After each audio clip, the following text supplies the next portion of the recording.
आपके प्यार की हद कितनी है? आंसर देने से पहले कहानी जरूर सुन लेना। ये बात 1970 की, जब स्वीडन से एक टूरिस्ट से एक इंडियन आर्टिस्ट को पहली नजर में प्यार हो गया। उसके बाद वो एक दूसरे को डेट करने लगे और फिर शादी हो गई। लेकिन कुछ कारणों की वजह से उस लड़की को वापस अपने देश लौटना पड़ा। लेकिन उस लड़के ने कहा था कि हम लोग एक दिन फिर से मिलेंगे।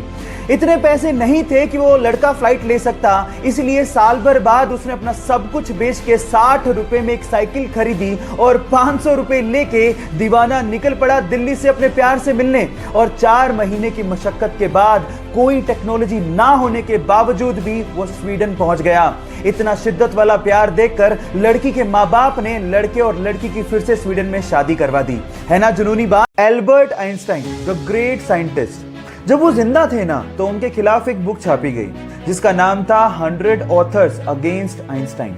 उसमें ऐसे 100 लेखकों की बातें लिखी हुई थी जो एल्बर्ट आइंस्टाइन को या तो गलत प्रूफ करना चाहते थे या उसके काम को मानते ही नहीं थे। इस बुक पे रिएक्शन देते हुए पब्लिकली आइंस्टाइन ने सिर्फ एक लाइन बोली।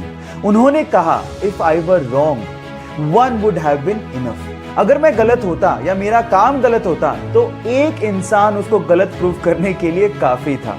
कितना ठग लाइफ आंसर था ना आइंस्टाइन का।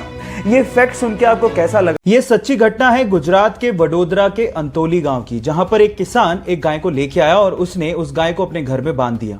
लेकिन उसके लाने के बाद वहां पे अजीब घटना होने लगी। रात को बहुत सारे कुत्ते उस गाय को देख के भूखा करते थे, जिससे किसान परेशान हो गया और उसने इसके कारण का पता लगाने की कोशिश करी और इसके लिए उसने सीसीटीवी कैमरास वहां पर इंस्टॉल करवा लिए। लेकिन जब सीसीटीवी कैमरास के फुटेज सामने आए तो वो किसान देख के हैरान रह गया। हर रात को एक तेंदुआ यानी कि लेपर्ड उस गाय से मिलने आया करता था। जब किसान ने इसकी अच्छे से छानबीन की तो पता लगा कि जब तेंदुआ छोटा था तो उसकी मां की मृत्यु हो गई थी और उसके बाद से इसी गाय ने उस तेंदुए को पाला था और इसी वजह से वो तेंदुआ रात में उस गाय से मिलने आया करता था। गाइस, ये जानवर भी एहसान का फर्ज निभाना जानते हैं जो कि शायद इंसान भूल गए। गाइस, अगर आज भी आप लोग ये सोचते हैं कि डायनासोर हमारी धरती पर पाए जाने वाला सबसे बड़ा जानवर या एनिमल था, तो आप लोग गलत सोचते हैं। हाँ ठीक है, डायनासोर्स का साइज बहुत ज्यादा बड़ा होता था। इनफैक्ट कई डायनासोर्स इतने ज्यादा बड़े थे कि उनकी एक आंख इंसान के हाइट से भी ज्यादा होती थी। लेकिन वो सबसे बड़े एनिमल कतई नहीं थे।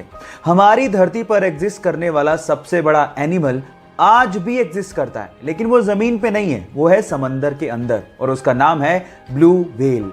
जी हाँ गाइज, आप ठीक सुन रहे हैं। हमारी धरती पर पाया जाने वाला सबसे बड़ा डायनासोर अर्जेंटिनोसोरस था, जिसका साइज ब्लू व्हेल के बराबर ही था, लेकिन उसका वेट एक्चुअली ब्लू व्हेल से आधा ही था। अब आप समझ गए होंगे कि क्यों द ग्रेट ब्लू व्हेल को सबसे बड़ा एनिमल माना जाता है।